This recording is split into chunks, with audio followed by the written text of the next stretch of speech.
Welcome to my YouTube channel Andhra Pradesh political vlogs. ఆంధ్రప్రదేశ్లో కూటమి government అధికారంలోకి వచ్చి సరిగ్గా ఏడాది పూర్తి అయింది.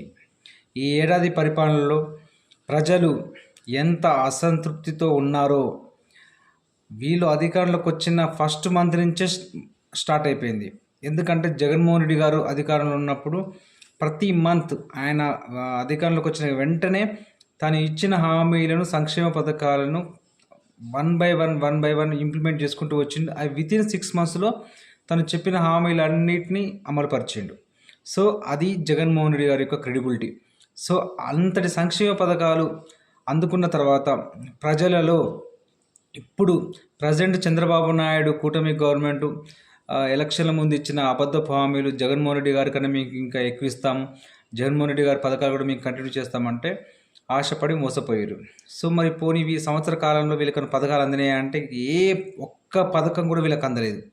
సో దాని పర్యావసనమే ప్రజలలో విపరీతమైన అసహనం కానీ అసంతృప్తి కానీ ఉన్నది.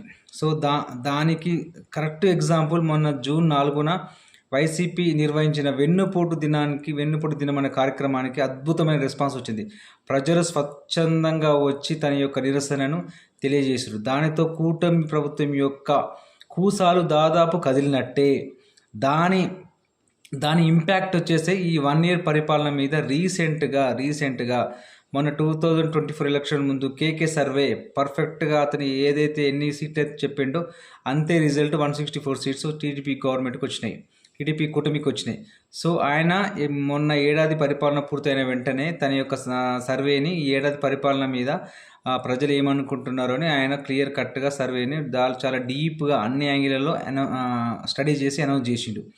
దానిలో దాదాపు ప్రజలలో తీవ్రమైన వ్యతిరేకత, జగన్మోహన్ రెడ్డి గారి యొక్క పరిపాలన చూసిన తర్వాత చంద్రబాబు నాయుడు జగన్మోహన్ రెడ్డి గారి ముందు నథింగ్ అని ఈజీగా తెలిసిపోయింది.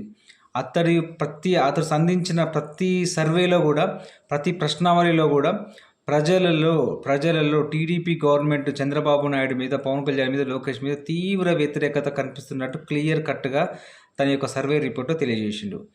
సో టీడీపీ కూటమి గవర్నమెంట్ అనేది విద్య, వైద్య, వ్యవసాయ, పారిశ్రామిక అన్ని రంగాలలో ఆంధ్రప్రదేశ్ని వెనక్కి నెట్టేసి కేవలం హత్యలు, అత్యాచారాలు, ప్రతీకారాలతో ఆంధ్రప్రదేశ్ని ఈ 1 yearలో సర్వనాశనం చేసింది. దాని యొక్క పర్యావసనమే ఈ ప్రజల్లో ఈ అసంతృప్తి అనేది మొదలైంది.